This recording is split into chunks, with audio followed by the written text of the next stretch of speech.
Hi guys, and welcome back to Anchor Designs. I'm James still, and I've got a new shed. Happy days. Let's jump straight into it and take a look. I've got some new tools, some new toys, and a little bit of a bigger space. So yeah, let's take a look. Just a quick update for October 2020.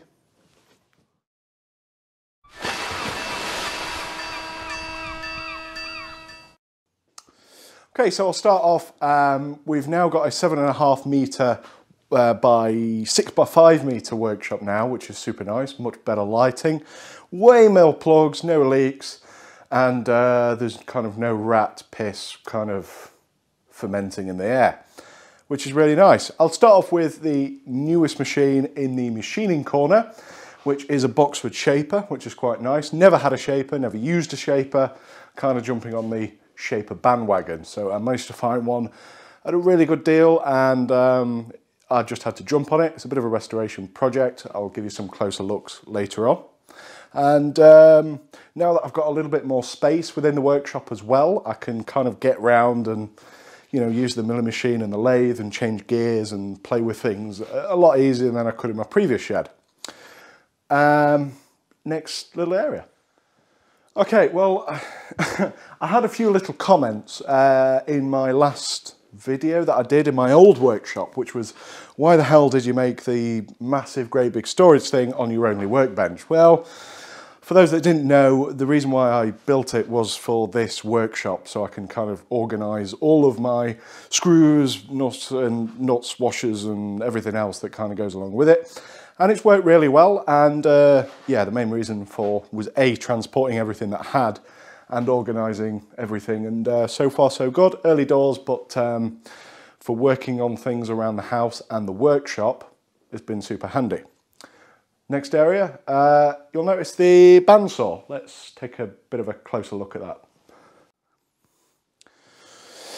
Okay, so you'll notice straight away a few things. I've got more room, so obviously I've got more space to put things. And one of them is, I wanted a bandsaw. I wanted an old Wadkin or a Startrite, or, you know, something of that age. But I don't know what everybody else is finding at the minute, but buying used machine tools, cheap, that's $240 is just, it's an absolute no. Managed to pick this one up. It was second hand. It was fairly local in my area. And I got this and something else, which I'll move on to in a bit. But I bought it used. The stand for it is dreadful, absolutely terrible. So I'm going to be I'll make a new project of it. It is a bit of a sawdust snowblower, but I'm going to be experimenting with a few things with some dust extraction and possibly 3D printing some adapters for it. It's a budget Chinese saw. You know, they're about 300 quid new, whatever they are. Don't buy the stand, make your own if you can. But it's a nice start for me, and it's given me a bit more capacity to do things more on the wood turning side, which is really nice. Let's move on to a few other bits. Okay, the next area is, I'm going to call this bit the wood processing shop. So we've got the wood lathe on the left behind the new pillar drill. That's a Meddings pillar drill. I've just picked that up today. It's 240, it's all running, it's been restored, which means someone's got a wire brush to it, and they've painted it with hammerite with a fence brush, but we'll move on to that another time. I've still got this smaller bandsaw that I've got, which is kind of like my multi-purpose kind of funky bandsaw. Still got my sharpening station, and I think there's going to be some changes within the sharpening stuff that I'm doing at the minute. I'm not sure. I don't particularly like this in that orientation. Still got the Viceroy combination machine, the Linisher and the belt sander, which is great. I do like it, but I don't use it very often. I'm hoping with a bigger shop, I'll start to use it a little bit more. With having a lot more room, I've managed to store more rubbish up there, and pretty much everywhere. But I've managed to get the Beaver Scroll Saw, which was the first restoration project on the channel, and I managed to get that kind of out of an annoying storage. So that's quite nice. I've just put this on a temporary base so far. In the corner, I've got kind of my go-to works cabinet with consumables and power tools and that type of thing. And I've still got the wood lathe set up here. Let's go on to metalworking. Okay, I've just got this today, but what this is one of those funky Evolution chop saws that every man and his dog's bought. This is not the turdy one that's yellow. This is the more industrial heavy-duty one, which is the blue one, and it does multi-angles and it does a little bit more. I've bought this because I've also bought a TIG welder, which we'll get onto a little bit more into detail, but I wanted something quick, easy, and what's the word? Next thing.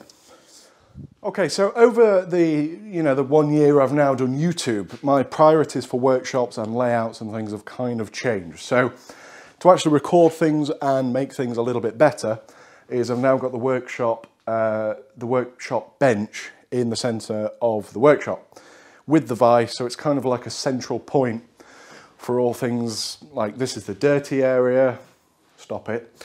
This is the woodworking area, and then the vise is kind of, I've got enough room to weld, repair, work on things, and I can still get a car over here. You can't see that just yet. You'll see on the workbench as well, I have bought a TIG welder. Let me just bring it in a little bit closer. So this is the new TIG welder. It's a Chinese glorified TIG welder, but it's a TIG 160 PDC, so it's a DC only machine, 160 amps, pretty straightforward. I haven't TIG welded in anger for many, many years. I was never very good at it. I did it in my apprenticeship for a very, very short amount of time, and then after that for a short amount of time, and I can do things to kind of get by. I've only ever done DC, I've never done AC, so it's going to be kind of like a nice learning refresher. It's going to be completely new really to me. It's been that long, which is quite nice. So I've got everything with it, and a foot pedal and a torch and stuff, which is good. What I am looking forward to as well is getting tools out that I haven't been able to use previously. So this is my Mig Welder. It's just a Sealy generic type cheap make, but it doesn't die. It's original parts on everything. It's at least 10, 15 years old now. I bought it secondhand then. And I've just signed up to the Hobby Weld scheme, which is in the UK. It's an easy way to scam hobby welders. That was just a joke. It's quite good. I think it, all in all, for a 9-litre bottle of gas was about 120 quid, and I think it's 42 or 52 pounds to refill. So I've now got my MIG welding capabilities and hopefully some bad TIG welding capabilities to start me off with.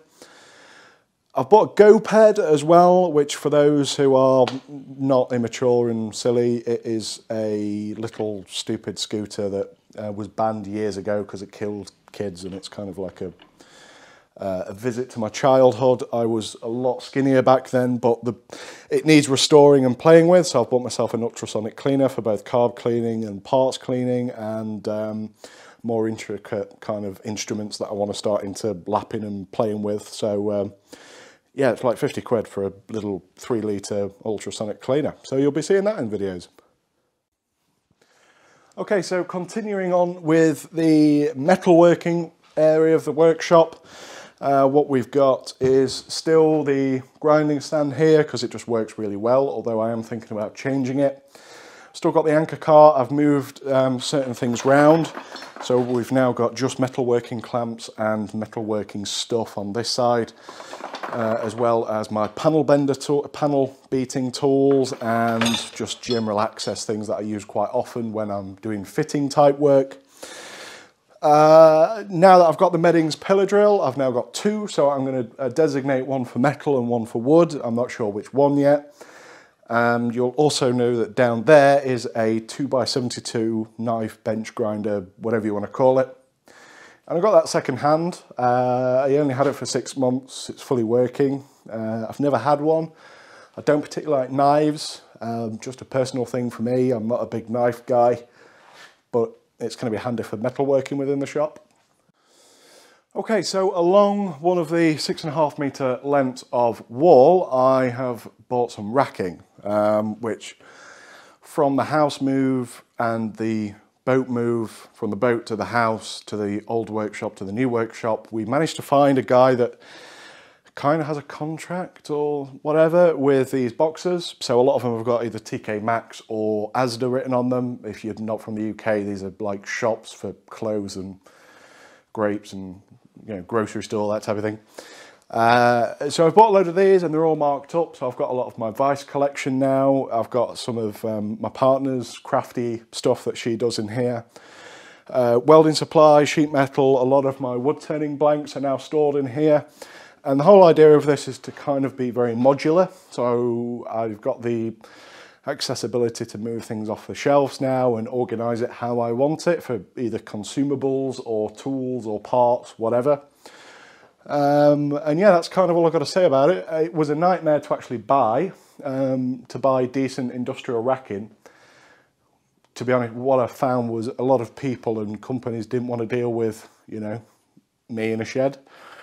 It was a very, very small order compared to other people, but I did buy this new, and I bought this eventually from Machine Mart because everybody that I actually inquired, dealt with, either didn't get back to me, wouldn't deliver it, or were just blankly wasn't interested in deal with a cash sale. Bit strange. Moving on. Okay, now hear me out before you start crucifying me that I'm a sellout and all this kind of stuff. I bought a new chop saw. Now, for those that know what this is indeed a Bosch GDL12. It's the 12-inch glide saw that is offered by Bosch.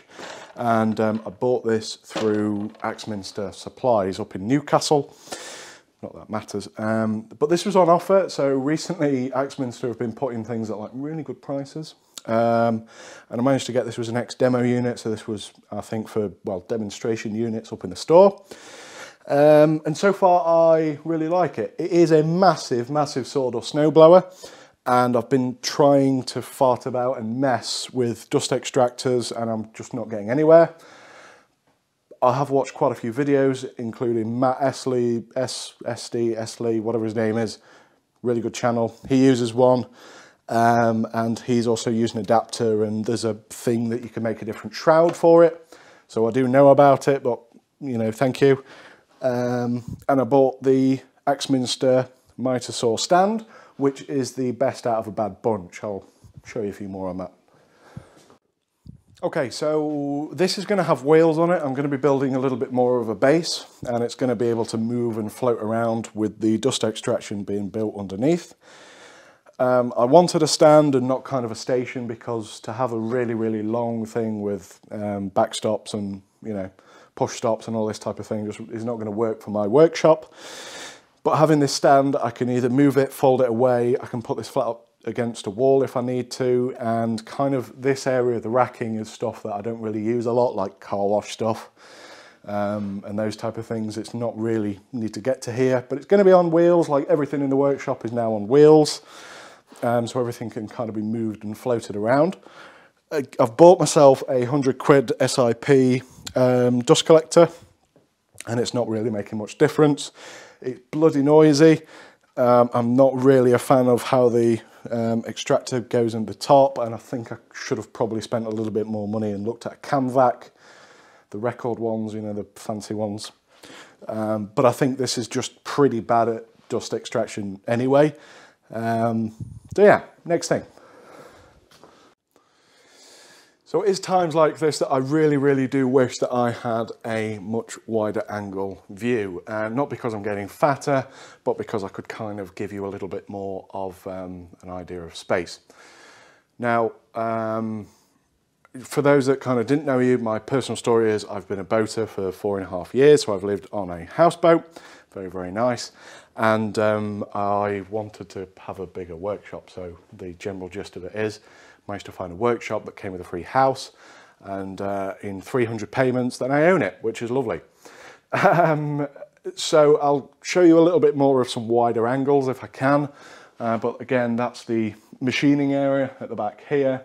This is the wood stuff, and this is the vise that's going to go in the middle here, and then we've got all the racking at this size. So what does that mean for you people? Well, not quite a lot, apart from we're going to be doing more complex builds. It's going to be a little bit of everything, because I've kind of splashed out and bought all sorts of stuff for the shed. Again, you see space, and I do indeed fill it. So, oh yeah, one more thing. So there is a space, And with every bit of space, then, you know, I like to fill it. So that thing there, the trestle table, and the drill is going elsewhere. And the anvil, that's like, it just gives you a hernia every time you move it. But what's going to go here is I've got a big 2 horsepower dust extraction, and then next to it here is going to be a table saw. Now, it's quite interesting, and I will do a proper video on it, but I've been watching Rag and Bone Brown, and he's bought the Axminster table saw, and from his recommendations, I didn't buy that saw. I bought a different one. But we'll get onto that later on, and I think I'm going to try and put quite a bit of effort into making a really detailed table saw review, like he's done, and do something quite similar on that. So if you are interested in what you see and more things, we've got more space, better lighting, and I'm hoping better audio. Yeah, the channel should start to grow and blossom, and we're going to make some pretty cool, cool stuff. I'll see you in the next one.